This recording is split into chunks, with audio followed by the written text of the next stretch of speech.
Ìfàkọ̀-ìjayé tẹlifíṣàn.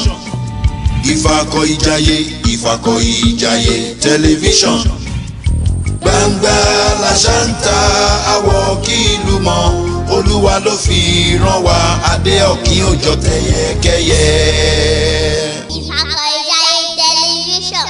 Keep watching.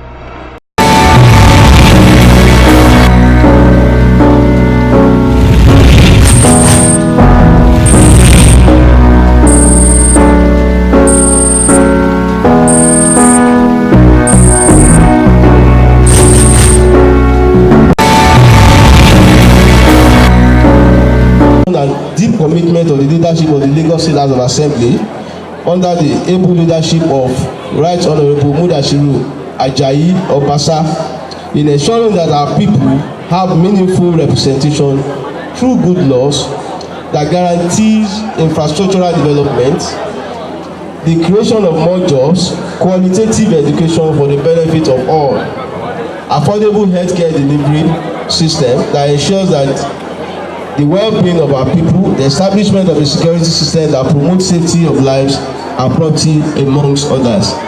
I know if you look around, the presence of the branded security safety corps is a testimony of all these things we have stated here. Please permit me to inform you with all sense of responsibility that your suggestions, demands and requests at the previous stakeholders meeting were collated and forwarded to the executive arm as promised.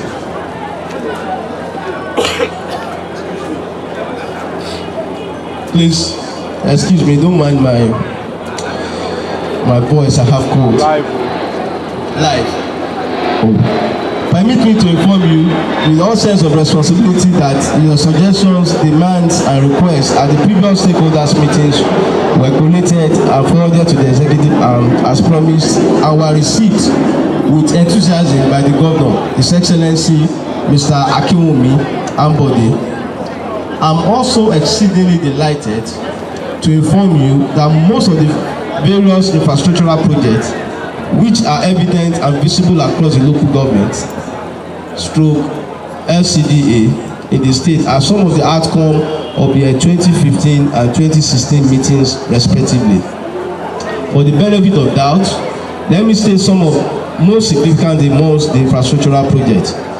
The approval of the construction of Agege Pensinema flyover bridge that will commence soon, which I can tell you for free that the project has been awarded and they have done every necessary thing to commence that project. The Abule Egba flyover bridge, which has already been commissioned, Lekki Ajah flyover bridge, which has already been commissioned, construction of Orutu, Isawo and Ijede roads, all in Ikorodu. You will agree with me that in the history of this state, we have never had it so good like what we are experiencing during our current governor, Akinwumi Ambode.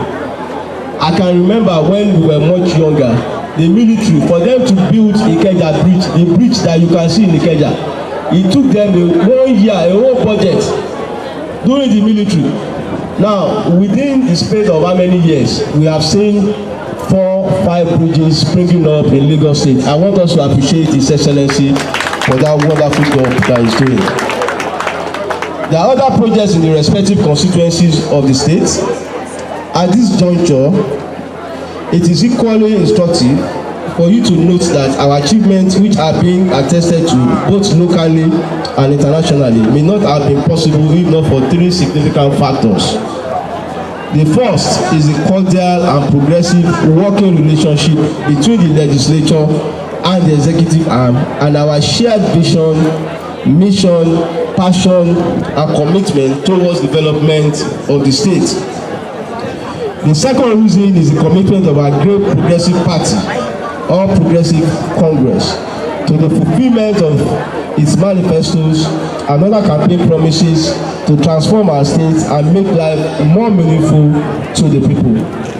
Let me seize this opportunity to formally inform you that it was not a surprise that 7 out of 8 members of PDP, did you hear that? 7 out of 8 members of PDP defected. Those members were members of the House of Assembly. They were voted as PDP members, but because of what the state policy, the state governor and the house itself is doing, they feel it is better for them to belong to our party. I think this is a wonderful achievement, worthy of commendation. Well, the third factor is the cooperation and support which you, our dear people, have been giving to the government. Without your continued support, cooperation and belief in us, we would not be where we are today. That is precisely why we are holding this constituency stakeholders meeting, objectives of which are to strengthen participatory democracy, ensuring true representation, true accountability, seek inputs from constituents on their welfare and needs, and gather continued support of the people for the government. I hope you all understand in clear times what this town hall meeting seeks to achieve. Ladies and gentlemen, we have continued to improve on our legislative competence and accomplishment over the past 2 years by reviewing our old legislation and initiating new ones where necessary to appropriately meet current needs. We have initiated various legislations that are effectively addressing challenges such as kidnapping. Don't forget that before the legislation was passed in Lagos, kidnapping, people were doing it and there was no offense, there was no law to criminalize that act. But Lagos has risen to the occasion by criminalizing it and giving it, in fact, anyone that is engaged himself in the act of kidnapping has the maximum price to pay. Aside all this, ritual killings, land grabbing, armed robbery and other crime-related issues, we have passed various resolutions that have changed the lives of the people and the face of Lagos. Beyond all these pragmatic laws and vibrant representation are continuing to inspire and serve as templates for many legislative institutions across the country and a model for other African countries who have continued to visit us to borrow from our rich democratic and legislative experience. Having won many awards and international mention in recognition of our achievements, we are indeed humbled and we promise not to rest on our oars in responding to your needs and being much more circumspect in rising to addressing emerging challenges in our localities. I wish to state here for record purpose that out of the 43 bills that have and are being considered by the House of Assembly, 16 have been passed into law, 2 are about to be passed, 12 are being reappraised for more comprehensive legislative attention, while others are at various stages of consideration. Let me at this point advert our minds to the workings of the legislature.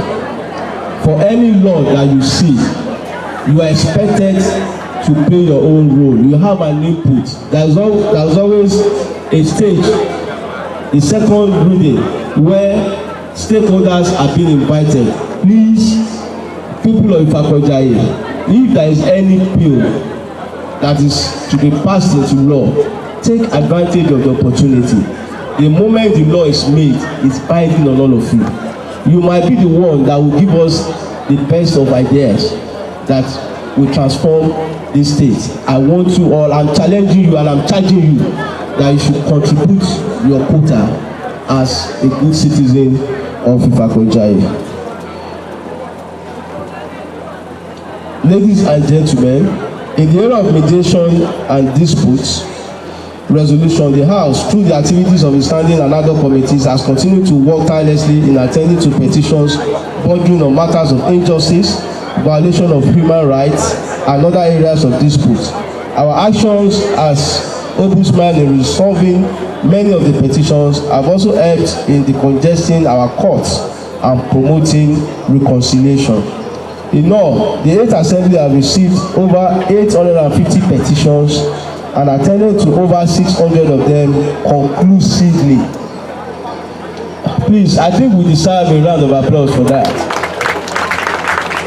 Our constant vigilance, thank you.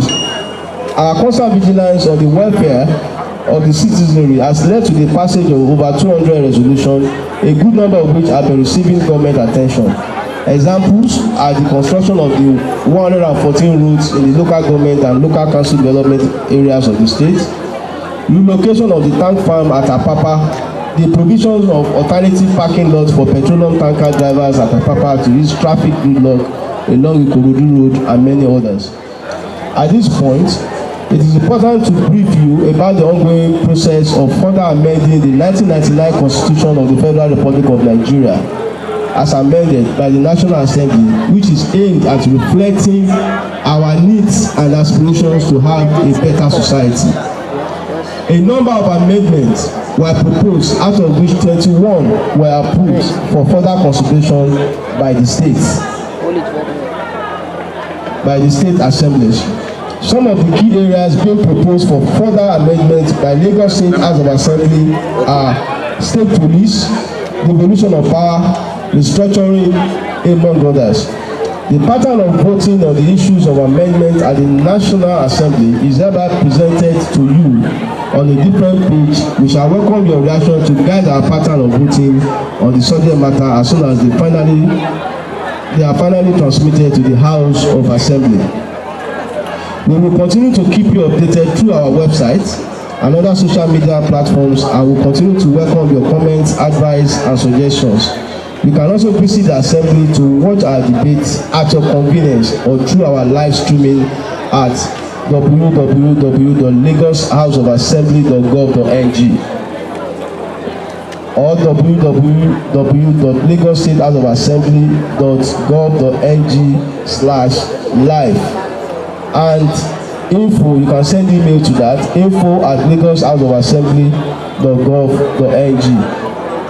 In view of the foregoing, I urge you to please feel free to express your opinions and make valuable contributions that can strengthen our resolve to do more. I assure you that the government will continue to use whatever information, suggestions, and contributions gathered from this exercise in the formulation and execution of policies to the benefit of all. Together we can make Lagos a better and more secure, cleaner, and prosperous place to be. Therefore, we will be ready to receive memoranda from you in respect of your opinion and suggestion on how we can better represent your interests. And for those who are yet to come up with their memoranda but wishing to send one, you still have till Monday, 9th October 2017 to submit same at my constituency office. I thank you for encouraging us so far and responding to our call to attend this meeting. We are certain that the outcome of today's meeting will further enhance our collaborative efforts towards making your name, title, organization you represent, and then your question. Thank you. Good afternoon. My name is John Ogumefun. Ìrẹ́pọ̀dùn chairman ní Ìfàkọ̀jàyè bí Ward A. Assembly wa Honourable Fáfúnmi àti ọlọ́láwa Honourable Tọ́ba Òkè wọ́n jọ torí wọ́n má gbàgbé ọ̀nà Abíọ́lá Oníjẹmọ kó má lọ di abandon project mọ́ wa lọ́wọ́. Thank you very much, sir. Adúpẹ́ lọ́dọ̀ yín. Orúkọ mi ni Olúṣẹ́gun Adédọ̀jà, Ward Chairman Odakute Road, Ward B. Nǹkan tó ń dùn wá jù lásìkò yìí ni wípé àwọn ọmọ wa wọ́n pọ̀ tí wọn ò níṣẹ́ lọ́wọ́ ní gbogbo Ìfàkọ̀jàyè. Ojoojúmọ́ la dẹ̀ ń gbọ́ pé wọ́n ṣe eléyìí, wọ́n gba tọ̀hún, wọ́n gba nǹkankan bọ̀ tí àárọ̀ mọ́ wa kankan tí wọ́n ti gbà ó. Ẹjọ́ yẹn la fẹ́ kẹ́ bá bẹ̀ wọ́n sí. A nídìí iṣẹ́ fún àwọn ọmọ wa lérí àyè. Wọ́n gbà yàn sí neighborhood, àárọ̀ mọ́ wa tó pọ̀ bẹ́ẹ̀. A kàn rí wọn ní torí I've been there several times. Tó bá délé, wọ́n ní wọ́n gbé wá láàlúmọ̀ṣọ́. nígbà táwọn ọmọ wa wà bí tán lọ gba yàn láìlímọ̀ṣọ́ táwa ń sọ́fà ẹjọ́ o ìyẹn ni. My names are Adeyemi Mustapha Adigun, Chairman Progressive CD Obawale. I commend the legislator on this outfit. May God continue to help him. At Obawale, we have over 200 pupils who attend schools, but we have not been benefiting from the legislature transport system. We at Obawale are not benefiting from it, and we have over 200 pupils there. Then on the issue of this empowerment, the training, we have not been carried, the CDA have not been carried along. We are supposed to be carried along. So most of these people that are even here, we don't know them. And we are supposed to be carried along. The CDA is supposed to be carried along on whom and who should benefit from this type of thing. My name is Comrade Yusuf Aladimiji. The branch chairman of Nigerians Autobike Commercial Owners and Workers Association in Ifakojaye. I thank you. We've all seen the handwriting on the wall, how our honorable have been piloting the affairs of Ifakojaye local government. But we want to take this opportunity to appeal to the honorable as our representative at House of Assembly on Okada issue. There is traffic law in Lagos State controlling our activities, but we want to appeal to the House to please give us areas where you can be crossing from one end of the prohibited route to the other. We are not asking for us to apply the prohibited route, no, but for us to move from one end to the other as pedestrian crossing on the road, so that we not continue to be ATM for the police. Orúkọ èmi ni the venerable Elo Ogunṣipe. Mo wá láti Ìdí Àgbọn Community Development Association. Mo dẹ̀ jẹ́ chairman Ifako CDA Forum. Ìyá ń jẹ àwọn ọmọ wa ní African Church Primary School Ifako. Níbẹ̀ yẹn bóyá tìtorí development tí wọ́n ṣe o, àwọn ọmọ wọn kò kó wọn pọ̀ ní. Mo ní interest ní eléyìí torí pé mo jẹ́ retired teacher àgbà. Ẹ jọ̀ọ́ ẹ bá wa rí sí wípé African Church Primary School àwọn schools tó wà ńbẹ̀ ní school mẹ́rin ló wà ńbẹ̀. Tẹ́ bá débẹ̀ nǹkan tí mo ń sọ yìí títí kan tuntun tó wọ Ìdí Àgbọn títí yẹn ti bàjẹ́ láti ìgbà tí Ọ̀ṣunkẹ̀yẹ street ni Ọ̀ṣunkẹ̀yẹ street Ọ̀ṣunkẹ̀yẹ Àjàkáyé street láti ìgbà tí chairman wa ní Agége Àjàgùnà tó ti ṣe so àṣe kankan lórí ẹ̀ ó ti bàjẹ́ pátápátá. Ìyà ń jẹ gbogbo àwọn tá à ń gbé ní Ìdí Àgbọn nítorí ìdí èyí our honourable àti chairman local government wa abẹ̀yìn lórúkọ Ọlọ́run ẹ ràn wá lọ́wọ́ ìyà ẹ pọ̀ ju ẹjọ́ ẹ ràn wá lọ́wọ́. Orúkọ mi ni Comrade Kazeem Lawal, branch chairman Voice of NJRTW Okada Riding. Ọ̀rọ̀ tí mo fẹ́ sọ kò pọ̀, mo fẹ́ fi táìmù ìdúpẹ́ lọ́wọ́ honourable Sakafa fún mi ni torí wọ́n ṣe oore kan fáwọn ọlọ́kadà níbi 3 weeks ago táwọn aláwùsá tó wọnú ṣáìdì Oyèmẹ́kùn yẹn ní Adéyẹrí tó wá kó máṣíìnì wa nínú máṣíìnì mẹ́fà yẹn honourable Sakafa fún mi wọ́n bá wa try wọ́n gba 3 fún wa nínú ẹ̀. Mo wá ń fi eléyìí mo wá fi ń dúpẹ́ lọ́wọ́ wọn pé iṣẹ́ tí wọ́n ṣe fún wa yẹn a appreciate ẹ̀ a dẹ̀ ń dúpẹ́ lọ́wọ́ yín o, ẹ ṣé gan-an. Orúkọ mi ni Alhaji Adéọlá Ọláògùn láti Olúfẹ́mi Ògúnṣọlá.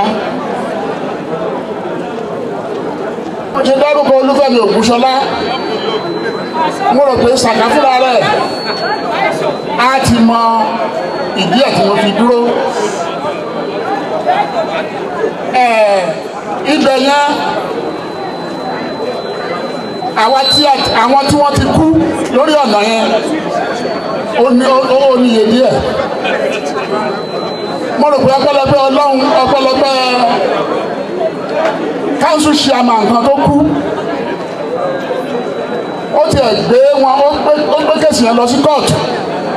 Ṣùgbọ́n tó wá dùn mí náà lọ yìí ni wípé ẹni tó blọọkù wa lọ́nà yẹn APC ni ẹnìkan ṣo náà dẹ̀ ni ǹjọ́ wá lágbára ju gbogbo community tó wà bẹ́ẹ̀ lọ tá a bá dẹ̀ wo mọ́tò tó ń kọjá ní Olúfẹ́mi Ògúnṣọlá yẹn tó fi join mọ́ Mọ́yọ̀ Àgbòrò tó join mọ́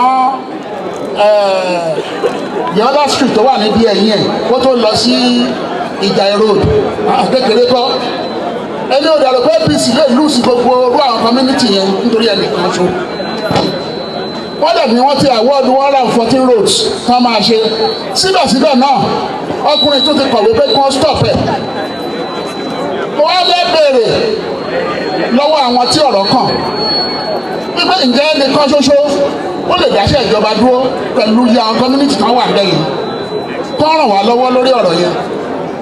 tí a ti bá ń sọ láti ọjọ́ ìní ní ọgbà Ìjàyè wa tí a belong sí forums wa ẹ jọ nípa àìná àjọbọ ibẹ̀ jẹ́ ibi tó jẹ́ pé ó ta gbogbo wa ó dẹ̀ dó wa lọ́kàn títorí ọ̀nà agbé odidi council pé wọ́n fi kọ́lé sí síbẹ̀síbẹ̀ àwọn council wa ti lo bẹ̀ títí gbẹ̀gbọ́n ṣe àìná àjọbọ road bẹ́ẹ̀ nísìnyí a ti tún gbọ́ pé wọ́n ti tún àwọ̀dẹ̀ ọlọ́àjẹ́ kò ṣeé ṣe fún yín bẹ̀tà àbàsìkò ìran ilé ti pé kẹjẹ kò ṣeé ṣe ẹjọ́ sà sẹ́ńlísítì sí mi sà so nípa èyí àti àwọn tí àná àjọbọ ẹ tó bá di ṣíṣe ó lè link road ó ní link road sí ọ̀nà tó lè jáde sí Ìfàkọ̀ so tẹ bá lè ṣe bíi kékeré ni tẹ bá lè bá wa ṣe fún àfikún tí àwọn èèyàn mi ti ń sọ nípa ti employment mi ò ní láti sọ púpọ̀ but mo fẹ́ kẹ́ mọ̀ nǹkan kan pé tí iná bá ti kú ó máa ń fi nǹkan kan rọ́pò wọ́n ní tí ọ̀gẹ̀dẹ̀ bá kú ó máa ń fọmọ ẹ̀ rọ́pò tí ẹ̀yin náà bá tún wà bí a ṣe wà nísìnyí inú mi á dùn ẹ lè máa rí nǹkan tọ́ka sí ẹ́ńtrà ẹ̀ o bẹ́ẹ̀ ó kù oníkẹ́ fi ṣe àkọlé ọ̀rọ̀ mi pé ó kù so ẹ jọ employment ẹ wà very very important for the citizen of Ìfàkọ̀jayé. orúkọ tèmi ni D.O. Dada èmi ni akọ̀wé Ọlọ́run lágbà DCA sọ ní ọ̀nà tó lọ sí Àgbàdo láti Tóyìn dé Àgbàdo tójò bá ti rọ̀ ojú ọ̀nà yẹn kò ṣeé gbà ó máa wà flooded ni to the point tó jẹ́ pé about 3 or 4 years ago òjò rọ̀ ọmọ kan bọ́ sínú omi yẹn sì gbé lọ tó jẹ́ pé òkú ẹ̀ ni wọ́n mú gbé jáde ńbẹ̀ ọ̀nà yẹn bàjẹ́ tó jẹ́ pé àwọn tó bá ń lọ sí Àgbàdo wọn àìrí ọ̀nà àgbà mọ́ mọ́tò yìí débẹ̀ mọ́ ọ̀kadà ni wọ́n máa ń gbé mo fi Ọlọ́run bẹ̀ yín kẹ́ bá a ṣe nǹkan kan nípa ẹ̀. I want to talk on behalf of Ward F. This is a developmental list from generality of Ward F. And Ward F is divided into 5 zones. We have Thompson/Papa Ogudemu zone. We have Ajumo zone. We have Onibata zone. We have Iju Ogudemu zone and Obawole zone. That tells you that Ward F is a very big area. About the road, we have in Thompson/Papa Ogudemu zone, one of the major roads there that needs attention is Shitu Thompson Street to link Idowu Awonusi to Araromi Street. We also have the rehabilitation of Akinola Balogun Street to link Galilee Avenue. Under Ajumo zone, we're looking at a situation whereby Fagbohun Street to be repaired to link Judundu Avenue in Onibata community down to Obawole. Ibukun Oluwa Street to link Okera. This will link 2 local governments both Ojodu and Ifakojaye. Ibukun Oluwa Street to link Okera. Still under Ajuwon zone, we have Ajibode Street to link Henry Taiwo Street. Henry Taiwo is in Onibata / Obawole. For Onibata zone, Olowolaju Ogbon Street. This Olowolaju Ogbon Street linking Ajuwon community.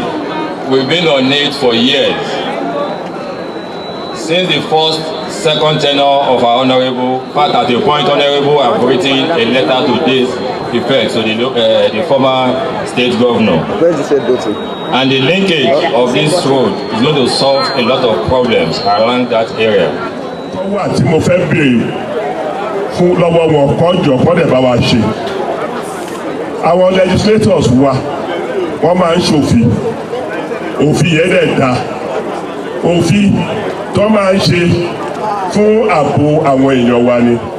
Èmi kàn máa mú ẹyọ kan as example. Àwọn ọlọ́kadà wa òótọ́ gbogbo wa la fẹ́ kí oníkàkú máa ṣiṣẹ́ kó máa jẹun. Ṣùgbọ́n a fẹ́ ikú àwọn ọlọ́kadà wa àtàwọn èèyàn tó ń gbé. Ìjọba ṣòfin pé kí wọ́n má máa gba títì kan. Kò ṣe pé wọ́n gba bẹ̀ nìkan. Wọ́n á tún kó yọ̀bí mẹ́ta wọ́n máa gba one way. Wọ́n á fèsì mọ́tò. Tí mọ́tò yẹn náà bá tún bọ̀ wọ́n tún máa ṣẹ́wọ́ sí pé kó yà fún wọn.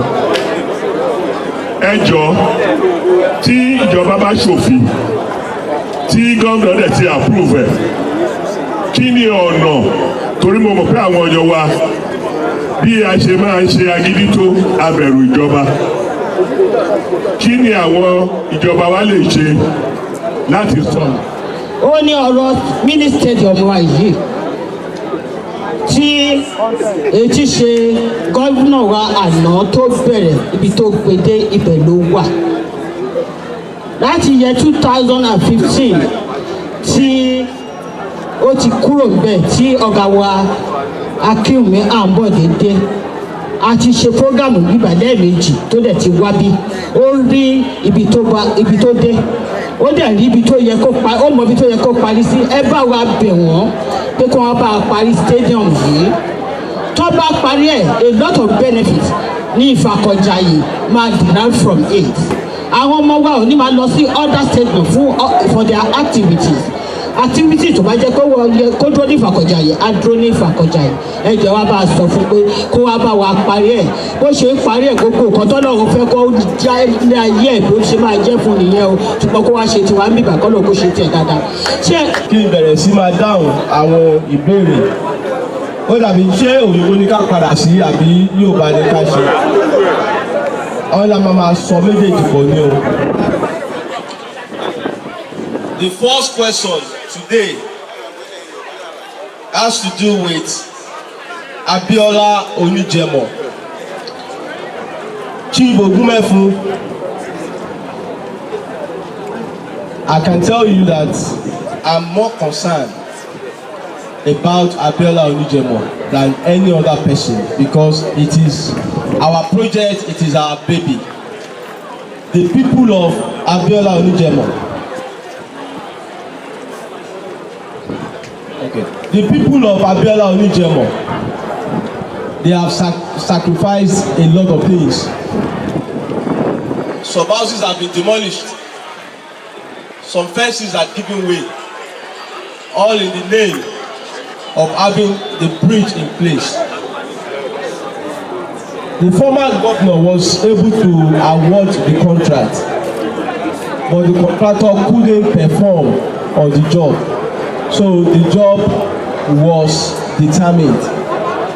And since then, we have made frantic effort for government to re-award this contract.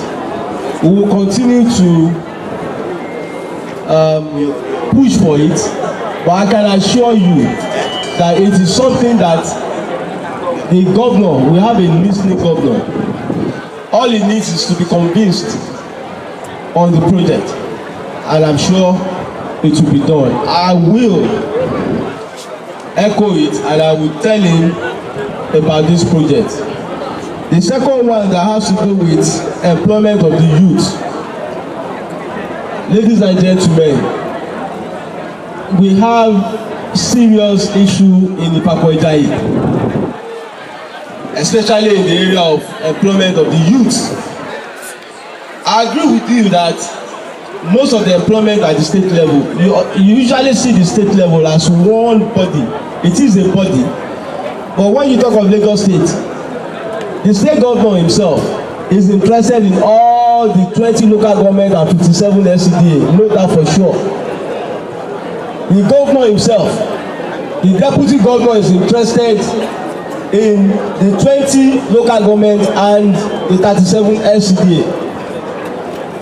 Ditto other principal members of the government. Even if they are recruiting 1,000 or 2, look, I'll tell you for free. We have never had it so good in the history of Lagos State, where governor will give us the privilege of employing as much as 10, 20 in 1 year. It doesn't happen. Look, during the former governor of Lagos State, BRF man sọ fún wa pé look, executive ni only employment, that employment has nothing to do with legislature, that it is only if he feels like giving us or doing anything, Baba, that is when he will give us slot. But so far we have been given several opportunities, several slots, and I can tell you in the area of neighborhood,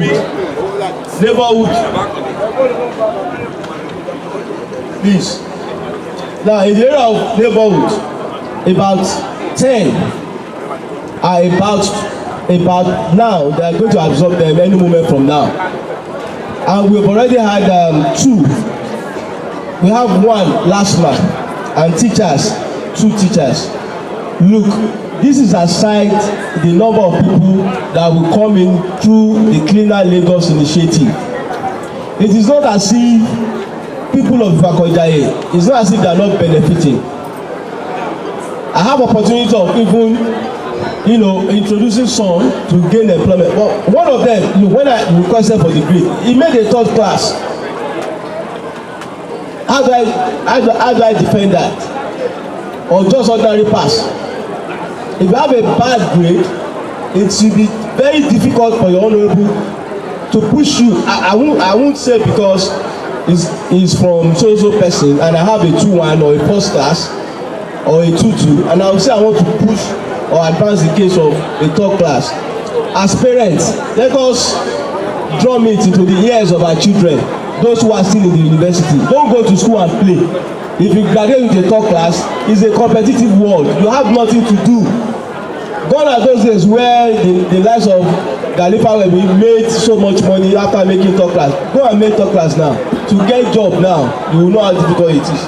Please tell them, let them do their part by working so hard and make at least 2-2 so that they can have the opportunity of being employed. Obawole, free bus ride. Well, my answer to that is that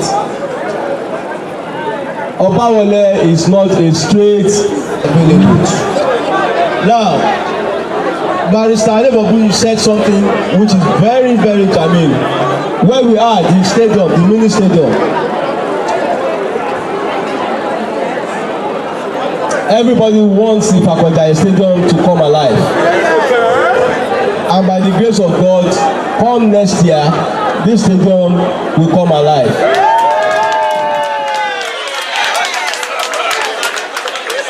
By next year, we will ensure that Ipako Ijaye mini stadium goes into the budget and next year, because we cannot afford to abandon this project. This is one of the most valuable projects that the people of Ipako Ijaye are interested in. This is what they want, because the youth of Ifakojaye, they have to find a way to dissipate their energy. They have so much energy. And don't forget, this stadium was built as a result of what Ifakojaye was able to achieve during the under-17 competition. Out of the 11 players, Ifakojaye had 2 players playing on the field all the time. Lukman, Aruno and Udo, both of them. So because of that, the governor, when he came, we told him about those 2 players, and he said he will encourage us, and that's why we have this stadium here today. So we should thank God, and I'm assuring and I'm promising you that this stadium will come alive next year. I don't know if there's anything I've left, but I strongly want to say that I am very grateful to the wonderful leaders of Ifakojaye. It's not a vote of thanks because the chairman will still speak, and after the chairman, I will just introduce the graduates to you. You will see them, we will take pictures with them, we allow them to enjoy themselves before we go. I thank you all for coming. God bless you all. Ifakojaye television. Ifakojaye television. Mo fẹ́ ṣe àwọn àfikún díẹ̀díẹ̀ pẹ̀lú nǹkan tí honourable sọ. Ó gba àwọn ìbéèrè tí àwọn èèyàn béèrè. Honourable ti dáhùn gbogbo ẹ̀ dáadáa.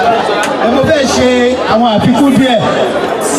Mo dẹ̀ fẹ́ kí gbogbo wa fi etí sílẹ̀. Torí pé àwọn àfikún tí mo fẹ́ ṣe wọ́n important gan. A ti sọ̀rọ̀ nípa youth unemployment. It is true pé a fẹ́ kí any of our youth come wà jobless, but these youths too, they have to help themselves.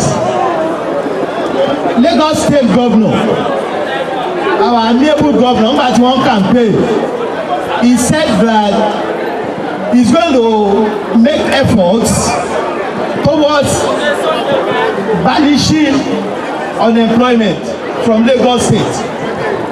Ìgbà tí wọ́n sọ àwọn kíní yẹn, ṣe lè mí rò pé ṣé àwọn nǹkan tí gómìnà ń sọ, tí ẹni tó bẹ̀ di gómìnà ń sọ yìí, ṣé ó possible láti ṣe?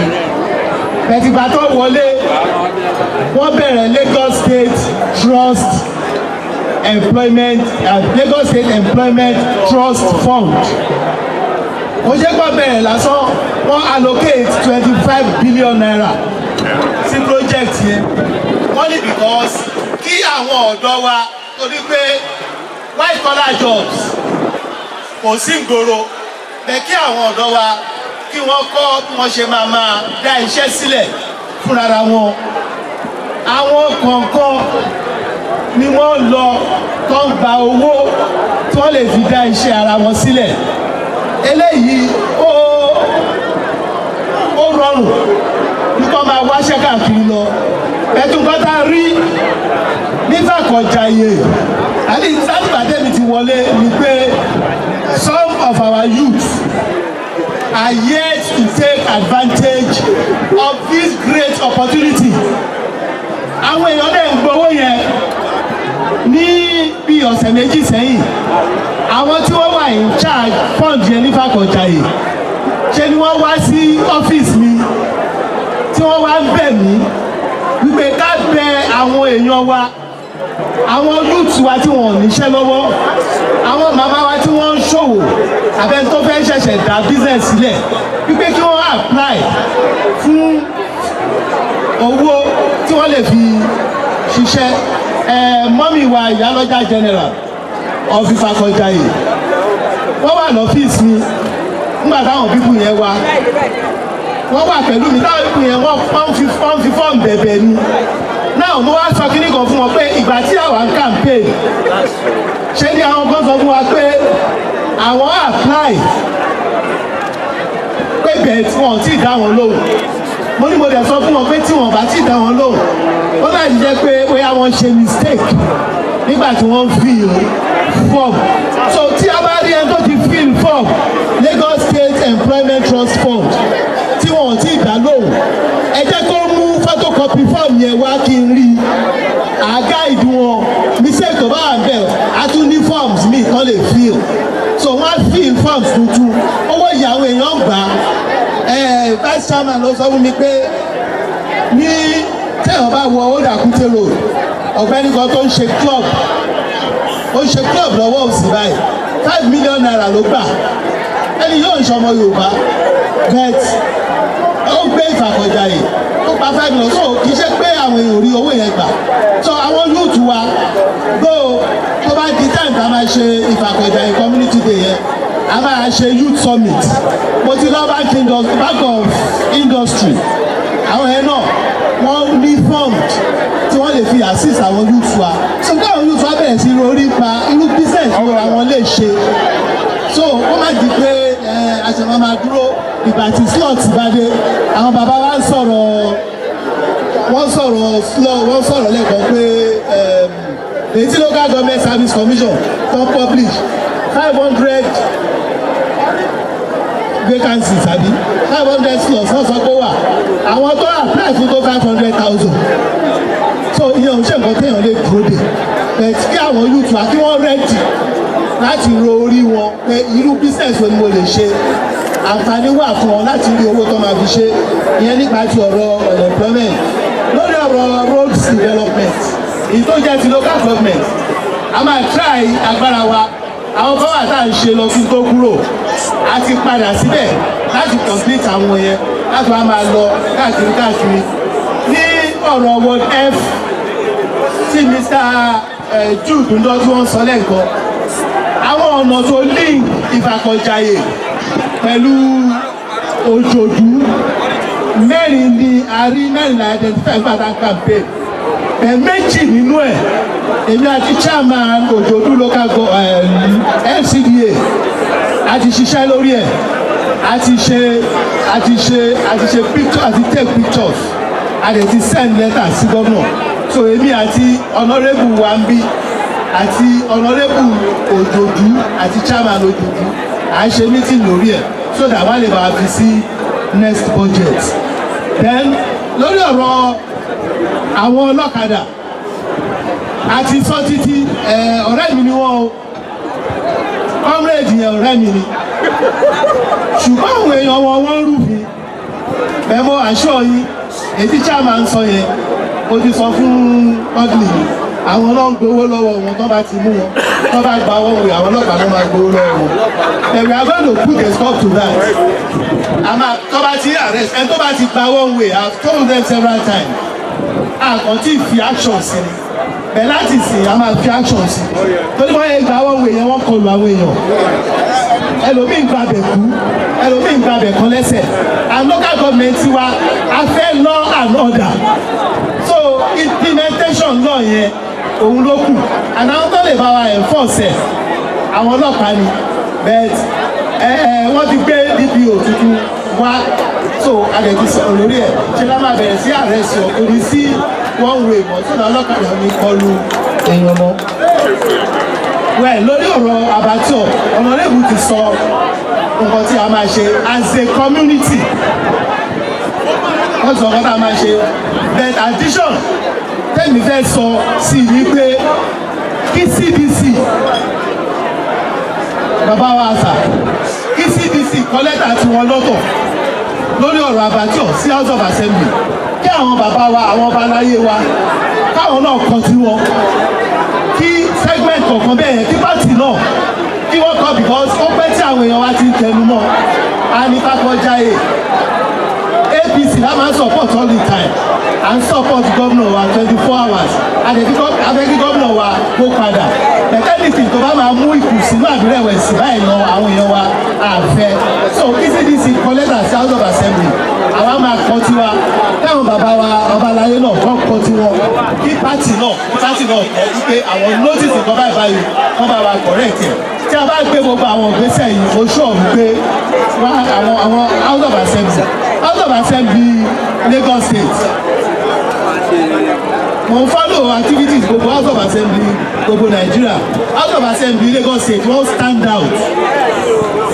out very clearly because the very vibrant house of assembly there is no issue that will be taken to the house of assembly that they will not cleverly look into tẹ̀lé bá gba result ẹ̀ so ẹ jẹ́ ká gbé ìgbésẹ̀ yìí by the time tí wọ́n bá rí letters mẹ́rin lórí issue kan náà ojú ọ̀gẹ̀ wa bá gbé ìgbésẹ̀ and ẹ̀tọ́ wa tí wọ́n fi ń dùn wá á gba ẹ̀tọ́ wa padà so àwọn eléyìí ni àfikún tí mo fẹ́ ṣe ẹ ṣe o ẹ kú ìjòkó. o bàbá men no fit know na ladies fit know. ìtẹ̀síwájú èkó làwọn tèmi wá. iná dàbí ní ìṣó ọlọ́pàá gbẹ̀mí wájú. iná dàbí ní ìṣó ìtẹ̀rí ẹ̀ ti pọ̀ jù. òyìnbó èkó ló wá òyìnbó. òyìnbó wàyí speaking òyìnbó. òyìnbó ìdílé Lagos òyìnbó. I want to recognize the presence of one of our people in Ifako-Ijaye, a very unique, I don't want to say she's shy, but someone that she will pass and you might not know who she is. I want to bring on stage or bring to this side the one and only Emmanuela Iyajogbo of Lagos. Do you always listen to one Iyajogbo that speaks on radio? She's a very old woman. She's an old woman. But today you get who the person is. The old woman. Are you ready to see the old woman? Please let me watch her in the old woman that you usually listen to her voice. She's one of us, she's one of the Salakos. So let me introduce to you Emmanuela Iyajogbo.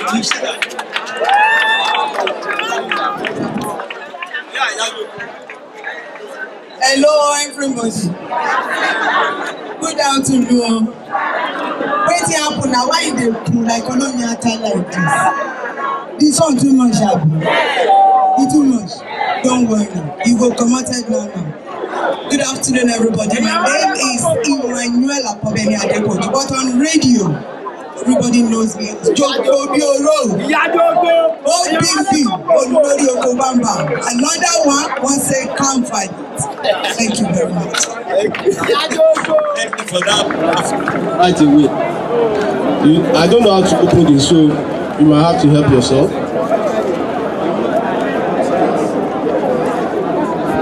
Now, we have a way of making it. Woo!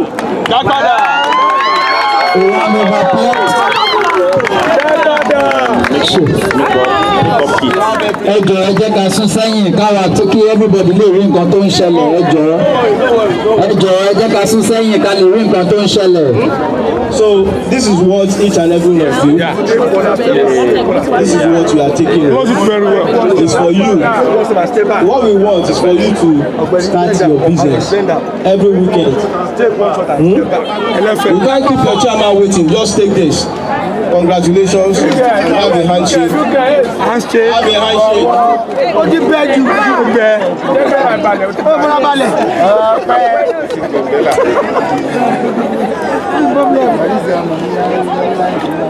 Joseph Opeyemi Christiana. Done. Okay, Adesina Ayokunmi Olamide. Adesina Ayomikun Olamide. Ayomikun Olamide. Adesina Ayomikun Olamide. She's not here. Abayomi Remilekun. Smile. You look like a man.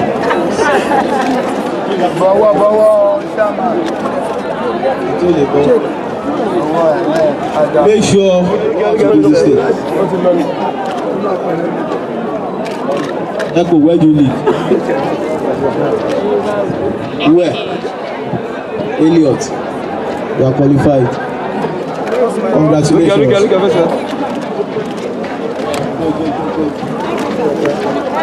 Akinlaja Taiwo.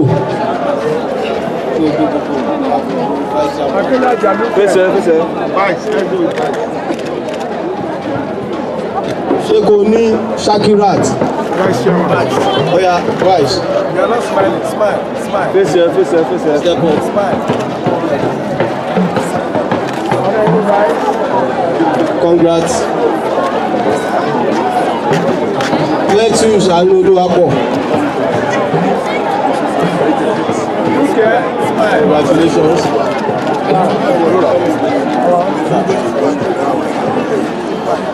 Williams Yetunde.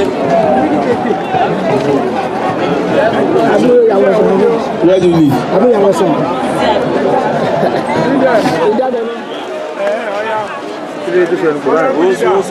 Lidipe. You know why I keep calling Lidipe? No more PDP. Any Lidipe that decide to go for PDP. Okay, the PDP Lidipe is late. Thank you. Congratulations. We have the APC Lidipe. Olamide Agbola.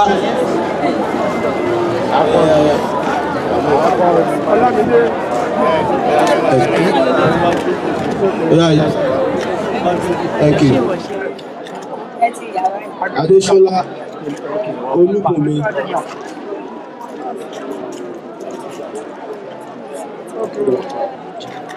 Relation. Look here.